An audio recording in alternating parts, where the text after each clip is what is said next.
Hello दोस्तों, बहुत बहुत स्वागत है आपका अपने यूट्यूब चैनल लीड रिसेप्टर। आज की वीडियो में डिस्कस करने वाले हमारे पास जो आज का टॉपिक है वो क्या है, वो है हमारा clinical symptoms and management of barbiturates, organophosphates, morphine, lead, mercury, arsenic poisoning. ठीक है, तो इसके बारे में ये हमारे पास कुछ कंपाउंड्स हैं जिनकी पॉइजनिंग अगर हो जाती है तो उस केस में क्या करेंगे तो हम डिस्कस करेंगे। थोड़ा सा आप और थोड़ा सा ये समझ लीजिए, इसके पहले हमने वीडियो अपलोड किया था treatment and management of poisoning, उसमें बेसिक प्रिंसिपल्स क्या होने चाहिए डिस्कस किया था। इसके पहले हमने अपलोड किया, तो वहाँ पे आप विजिट कर लीजिए। अगर आपने वो वीडियो नहीं देखा है तो थोड़ी सी यहाँ पे दिक्कत आएगी आपको समझने में, तो रिक्वेस्ट है आपसे पहले वो वीडियो विजिट कर लीजिए, आप देख लीजिए, अंडरस्टैंडिंग कर लीजिए, आपको वहाँ से आइडिया लग जाएगा। उसके बाद ये वीडियो देखिए तो आपको बहुत जल्दी समझ में आएगा। ठीक है, तो अब डिस्कस करेंगे भाई हमारे पास क्या क्या है। बार्बिचुरेट्स है, ऑर्गेनोफॉस्फेट्स है, मॉर्फिन है, लेड है, मर्क्यूरी है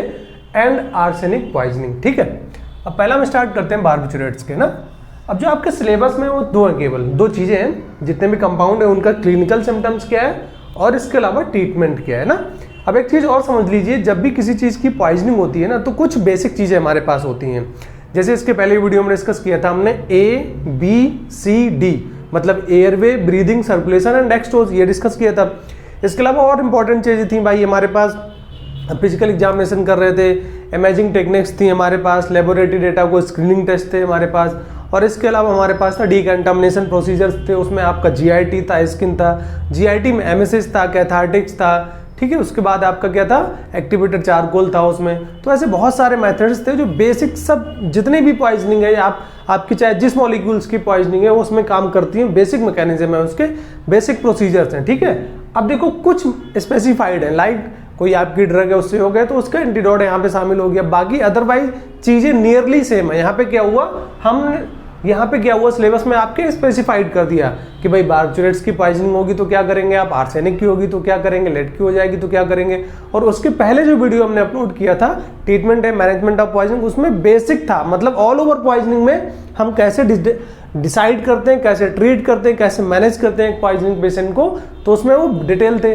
अब इसमें हम डिस्कस करेंगे इंडिविजुअल किसी मॉलिक्यूल्स, किसी ड्रग की टॉक्सिसिटी हुई है तो उसको कैसे हम मैनेज करेंगे। ठीक है, तो पहले हमारे पास क्या है, हमारे पास है बार्बिचुरेट, जिसका क्लिनिकल सिम्टम्स होता है। अगर बार्बिचुरेट्स की पॉइजनिंग हो जाए तो क्लिनिकल सिम्टम उसका है सॉलो ब्रीदिंग, ब्रीदिंग में दिक्कत आएगी, सप्रेस भी हो सकता है।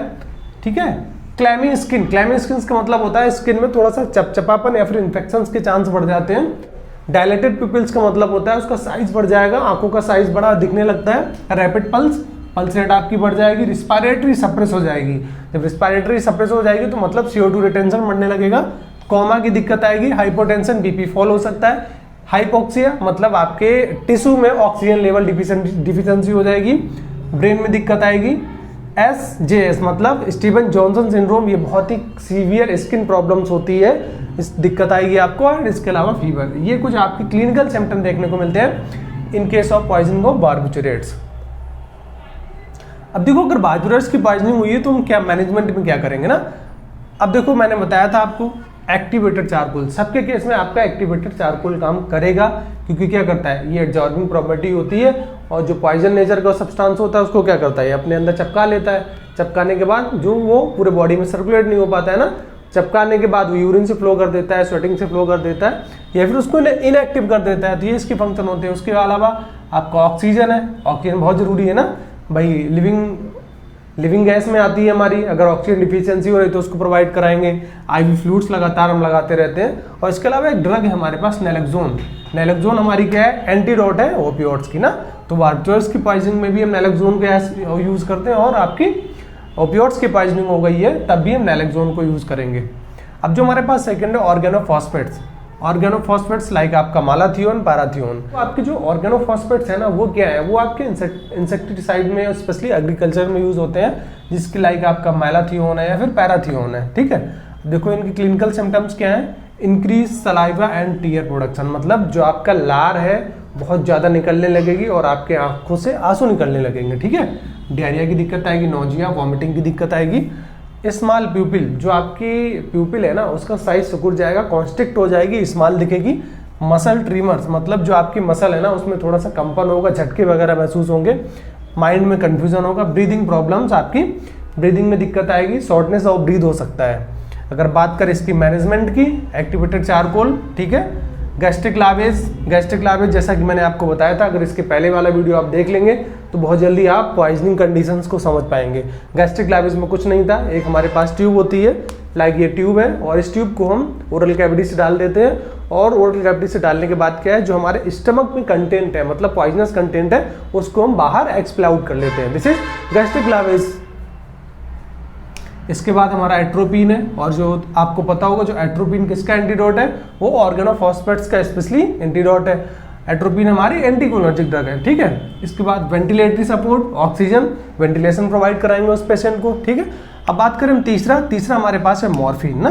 तो मॉर्फिन हमारी क्या है, ओपियोइड्स कैटेगरी की ड्रग है ना। अगर क्लिनिकल सिम्टम की बात करें हम तो कंफ्यूजन होता है, अगर मॉर्फिन पॉइजनिंग है, ब्लूइश स्किन का कलर थोड़ा चेंज हो जाता है, ब्लूइश दिखने लगती है, ठीक है। पेनफुल यूरिनेशन, मतलब पेशाब करने में जलन हो सकती है या फिर डिफिकल्टीज हो सकती है। ड्राइनेस ऑफ माउथ बहुत कॉमन प्रॉब्लम है ये, ड्राइनेस ऑफ माउथ की। इरेगुलर मेंस्ट्रुएशन, अगर वो फीमेल है तो जो उसके पीरियड्स हैं वो एबनॉर्मल हो सकते हैं। कॉन्स्टिपेशन की दिक्कत आएगी, ठीक है, अगर मॉर्फिन पॉइजनिंग हुई है। मैनेजमेंट की बात करें, नैलोक्सोन मैंने आपको बताया था, नैलोक्सोन हमारे क्या है, ओपियोइड्स एंटीडोट है, और हमने बार्बिट्रेट्स में भी यूज़ किया था। और आपका मॉर्फिन है, तो मॉर्फिन हमारी क्या है, ओपियोइड्स है, तो इसको यूटिलाइज कर रहे हैं। इसके अलावा हम वेंटिलेटरी सपोर्ट करेंगे और जो भी चीज़ें हैं उनको मेंटेन करेंगे। बात करें फोर्थ, तो लेड की पॉइजनिंग के क्लिनिकल सिम्टम्स की बात करें, मेटेलिक टेस्ट, मतलब ऐसा लगेगा कि कुछ हमने मेटल खाया हुआ है ना। जैसे एक ड्रग है हमारे पास मेट्रोनिडाजोल, एंटीमीबियासिस है, उसको खाने के बाद मेटेलिक टेस्ट फील होता है, तो उसी तरह आपका लेड के केस में भी थोड़ा सा फीलिंग होती है मेटेलिक टेस्ट की।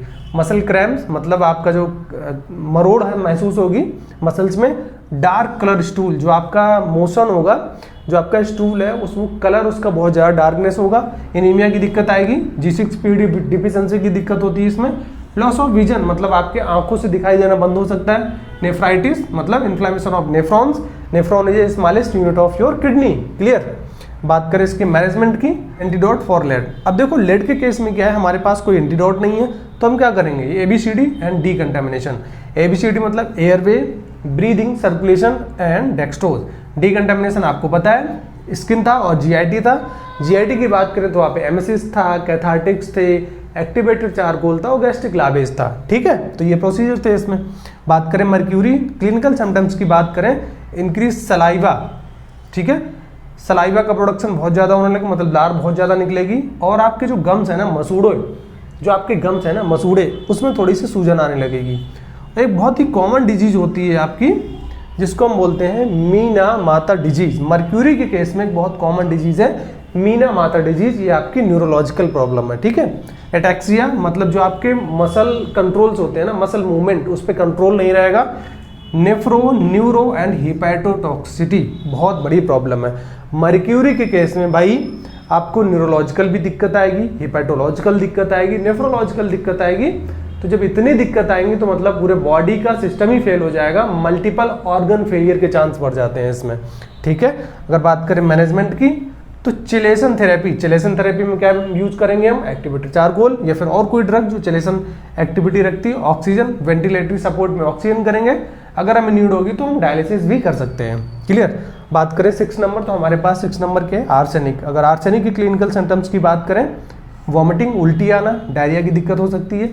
Hyper pigmentation of the skin, hyper pigmentation का मतलब होता है जो आपकी स्किन है ना बॉडी की, बहुत डार्क हो जाएगी, उसका कलर ब्लैक हो जाएगा due to excessive release of melanin, ठीक है, क्योंकि मिलेनिन की वजह से हमारी स्किन में कलर आता है। हेयर लॉस, मतलब एलोपेशिया की हेयर लॉस की दिक्कत आ सकती है आपको। गार्लिक अडर ब्रीथ, बहुत इंपॉर्टेंट यूनिक फीचर है। जब भी किसी पर्सन को आर्सेनिक की पॉइजनिंग होती है तो जो उसके ब्रीथ है ना, मतलब सांस अगर आपके सामने लेगा मुंह से, तो जो गार्लिक होता है, मतलब जो आपका होता है लहसुन की तरह, आपको थोड़ा सा वहाँ पे स्मेल आएगी, अडर आएगी।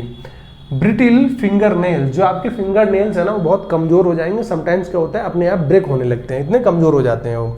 बात करें मैनेजमेंट की, अगर आर्सेनिक का मैनेजमेंट है तो एक्टिवेटेड चारकोल, चिलेशन प्रॉपर्टी होती है। इसके अलावा बहुत ही इंपॉर्टेंट 2 ड्रग यूज होती हैं इसमें, डाइमर कैप्टोसक्सिनिक एसिड एंड डाइमर कैप्रोल, ठीक है। बोथ आर चिलेटिंग एजेंट, ये क्या होते हैं, चिलेटिंग एजेंट है, चिलेशन एक्टिविटी है इनके पास, ठीक है। ऑक्सीजन सपोर्ट करते हैं, IV फ्लूइड का यूज करते हैं। अब देखो पूरे वीडियो में अगर हम बात करें तो हमने सबसे इंपॉर्टेंट क्या डिस्कस किया, एक तो चिलेशन एजेंट होने चाहिए हमारे पास, चिलेटिंग प्रॉपर्टी इसके पास हो, ठीक है, एक्टिवेटर चारकोल हो सकता है, डाइमर कैपरॉल हो सकता है। इसके बाद हमारे पास वेंटिलेटरी सपोर्ट होना चाहिए, मतलब ऑक्सीजन होना चाहिए, डिकंटामिनेशन प्रोसेस होने चाहिए, ठीक है, और आईवी फ्लूइड्स लगातार चलना चाहिए जिससे उसके बॉडी में डिहाइड्रेशन ना हो। और इसके अलावा हम यूरिसिस भी करा सकते हैं, अगर बॉडी में बहुत ज़्यादा उसके टॉक्सिन्स आ गए तो वो यूरिन के थ्रू बाहर हो जाए। तो मेजर यही चीज़ें हैं। इसके अलावा कुछ हमने एंटीडोट डिस्कस किए हैं जो स्पेसिफाइड एंटीडोट होते हैं किसी मॉलिक्यूल्स के अगेंस्ट में। तो लास्ट में एक बार मैं फिर रिक्वेस्ट कर रहा हूँ आप लोगों से, इसके पहले जो वीडियो अपलोड किया था मैंने principal treatment and management of poisoning, तो वो आप देख लीजिए, वहां से आपको बहुत अच्छा प्रेडिक्शन लग जाएगा।